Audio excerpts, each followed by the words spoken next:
Hello, coming to you from one of the blossoming cities of board gaming, Omaha, Nebraska. Welcome to the Out of the Dust podcast.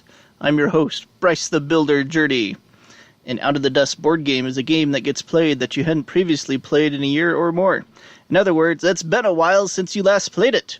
But why did the game get dusty? Why did you decide to dust it off? How does the game compare to how you remembered it? Are you likely to play it more often in the future? These are the questions that we're interested in examining on Out of the Dust. In case you're tuning in for the first time, I'm the moderator of the Out of the Dust Geek List on Board Game Geek.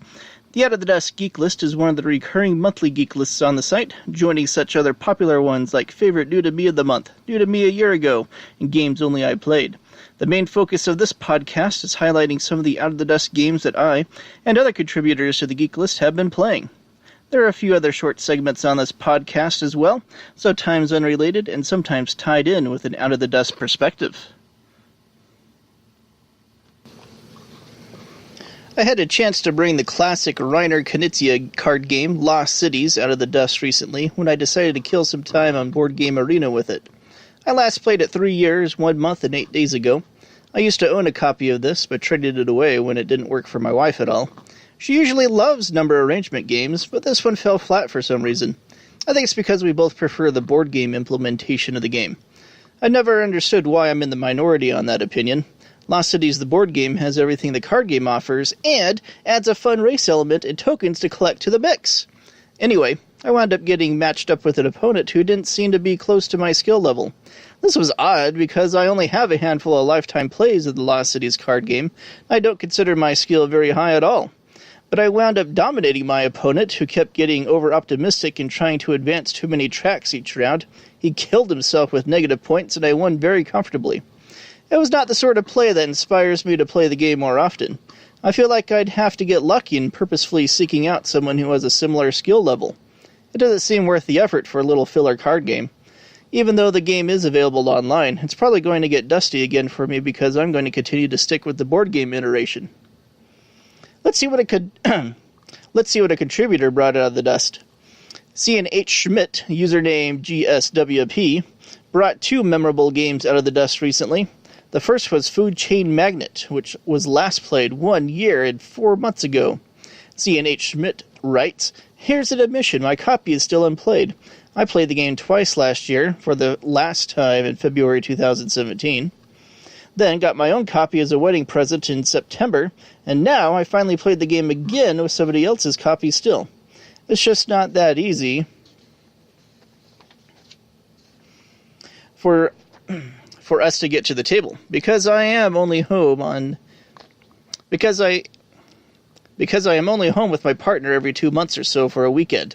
I live and work in a different country than he does, and am at present on a different continent even. The game is not best with 2, and we only have about 1 friend who would play such a heavy game, so my partner has still not played it. My recent play was at a game group that I currently attend regularly, and it was as amazing as always. For the first time, I actually came somewhat close to winning, and was in the lead for a long while, but ended up second. Not a game to play every night because it's so brain-burning, but a really special experience whenever it is played.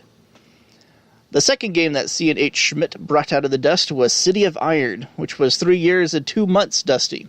C&H Schmidt writes, "Also not my copy, but I was really glad to play this again. This is one of the first games I bought when I was majorly getting into board gaming in 2015. I'd liked modern board games for a long time. I just didn't start a buying and playing spree until 2015. At the time, I played it several times with friends, but it was rather hard to get to the table on account of not being good with 2 and always taking about 3 hours to play. I have to say that, having played many more different games in the past 3 years, I did not find City of Iron as amazing and outstanding as I remembered it, but it is still a really good game, with many unique aspects that I have not seen in many other Euros in this form. Well worth a play. Thanks for the contribution. I described how much I like Food Chain Magnate a few episodes ago. As for City of Iron, it's on my I should play that sometime list." On the reaction segment this week, I'd like to cover a couple of awards that were given out. First, from a few weeks ago, there were the Dice Tower Awards. To the surprise of no one, Gloomhaven cleaned up almost every category it was nominated in, but it did lose one category, Most Innovative Game, Which seventh continent won? I don't have a problem with that win. Ever since discovering Star Trek the Adventure game as a young teenager, I've had a soft spot for story-driven games. Even if Seventh Continent's cards are just a replacement for paragraphs in a book, the way those cards also act as terrain in an evolving map is plenty innovative. But there's another game that was nominated for this category that I think also deserves some, pun intended, love. The innovative Fog of Love. Fog of Love has a fascinating history, starting as a successful Kickstarter, and then becoming the first Walmart exclusive game, a history that I would say is innovative on its own. A history that I would say is innovative enough on its own to deserve nomination in this category. But that would lessen the impact of its mechanics, which are unlike any other games. Innovative card play coupled with even more innovative objectives make this a completely unique experience. Fog of Love also deserves credit as having one of the best tutorial systems of any game I've ever come across. But perhaps the most interesting thing about Fog of Love is the emotion it evokes.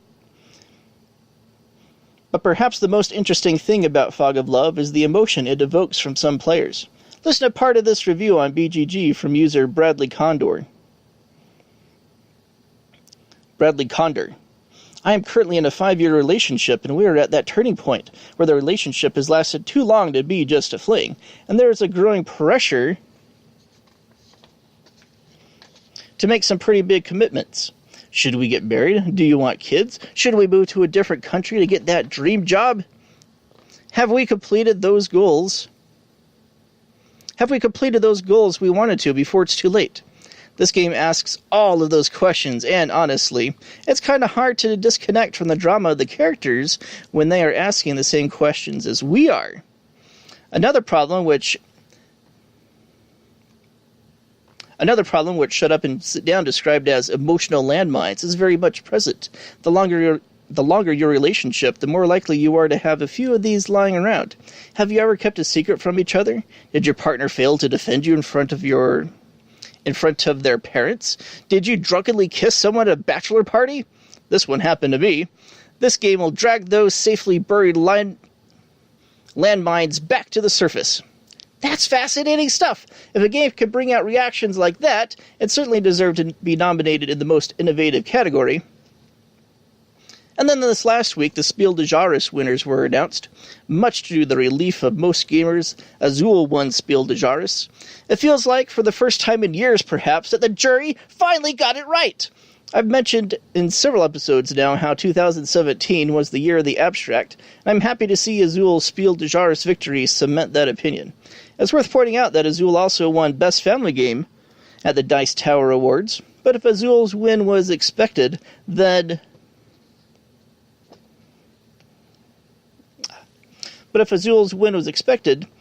perhaps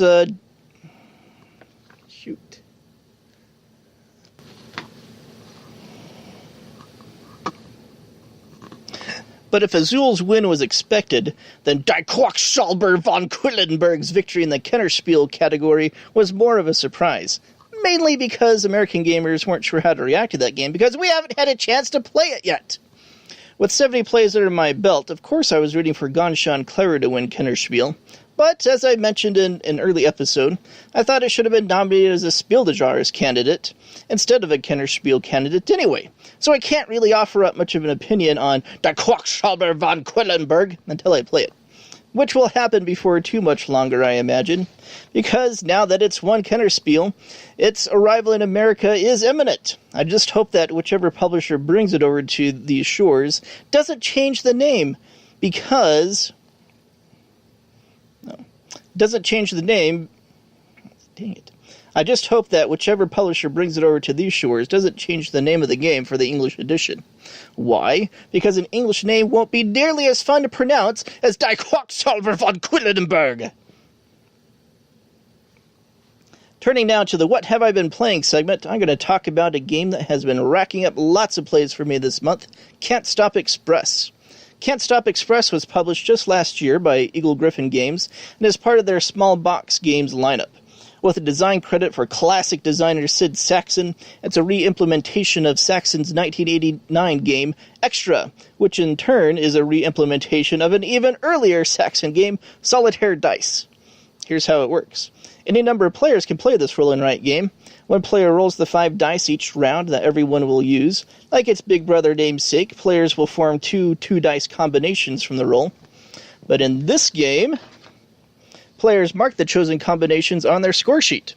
A 5th dice is left over, and players mark that number off in a separate area. The 5th dice acts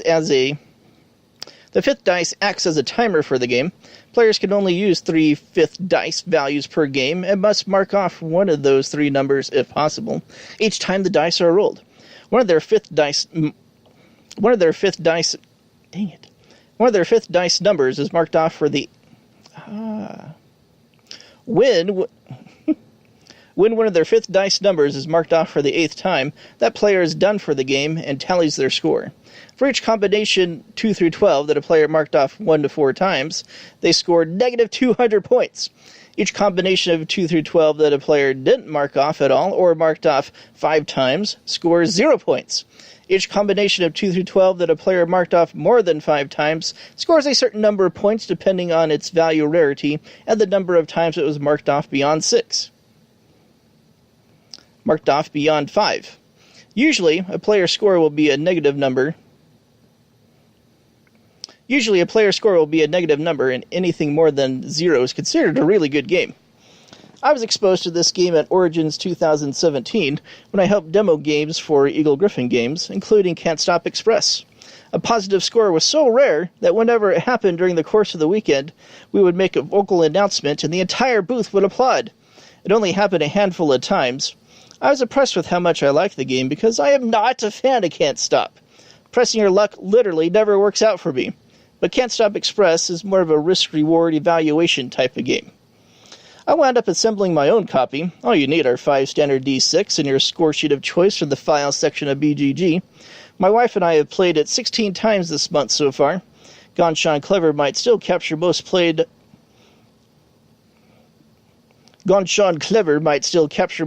the month for the second month in a row, but Can't Stop Express has given it a run for its money. It's a very addicting game. It's not uncommon for our worst scores to be in the negative hundreds of points. My top score was a magical positive 420. As a light, relaxing, wind-down, the evening kind of game that is quick to set up and get into, I don't foresee this one getting dusty anytime soon.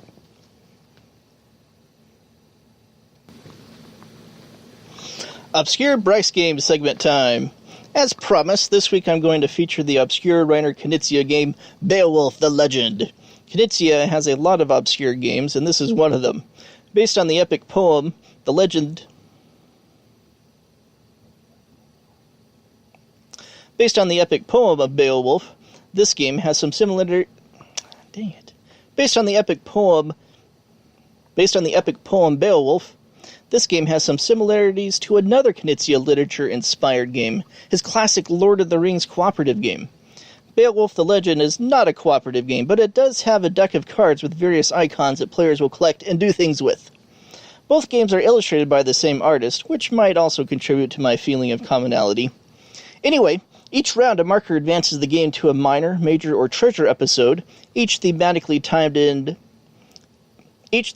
tied in chronologically with the literary adventures of the hero Beowulf. Minor episodes usually have a way for players to gain more of the icon cards, which they will use to bid on rewards in the major and treasure episodes that happen every now and then. Sometimes the reward is simply to avoid taking a wound, which when a player takes too many of, bad things happen, but usually the reward revolves around collecting one or more of several different types of tokens, which are able to be cashed in for fabulous points in the last few episodes of the game.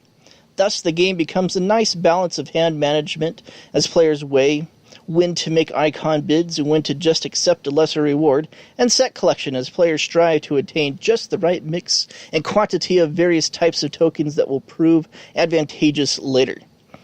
Several years ago, my wife and I did a Knizia marathon where we played through most of the Knizia games in our collection. This took a really long time. Upon revisiting these games, we discovered that there were a lot that we had outgrown in our tastes, and some that just weren't very good compared to more recent games. We wound up placing games in a good Knizia pile to keep, and a bad Knizia pile to get rid of. It's a trend we continue each time we acquire and try a Knizia game that we hadn't been exposed to before.